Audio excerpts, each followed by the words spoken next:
আসসালামু আলাইকুম রহমতুল্লাহি ওয়া বারাকাতুহু। ইয়াহইয়া ইবনে মুআজ রাহিমাহুল্লাহ তিনি বলছেন যে জিহবা এটা হচ্ছে অন্তরে একটা চামচ।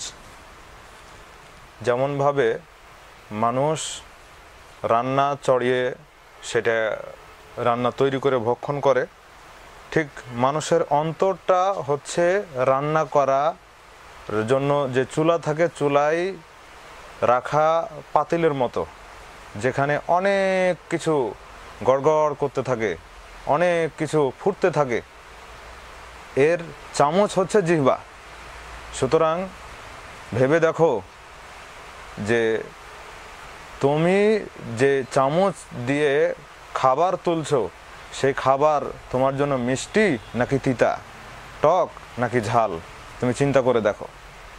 এখান থেকে আমাদের জন্য শিক্ষার বিষয় হচ্ছে যে গীবত, পরনিন্দা, চুগলখড়ি বা একে অপরের বদনাম করা, মানুষের ক্ষতি করার চেষ্টা করা, মানুষকে মানুষের সামনে ভিন্নভাবে তুলে ধরা যাতে করে তার সম্মান নষ্ট হয়, যা রাসূল সাল্লাল্লাহু আলাইহি ওয়াসাল্লাম নিষেধ করেছেন।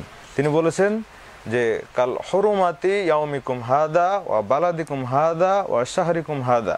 একজন মুসলিমের মান সম্মান নষ্ট করা ঠিক তেমনই হারাম যেমনভাবে আজকের দিনকে আল্লাহ হারাম ঘোষণা করেছেন, শহরকে হারাম ঘোষণা করেছেন, মাসকেও হারাম ঘোষণা করেছেন।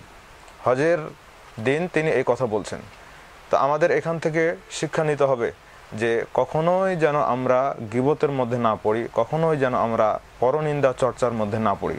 আল্লাহ সুবহানাহু ওয়া তাআলা আমাদেরকে কবুল করুন, আমিন। আসসালামু আলাইকুম ওয়া রাহমাতুল্লাহি ওয়া বারাকাতুহু।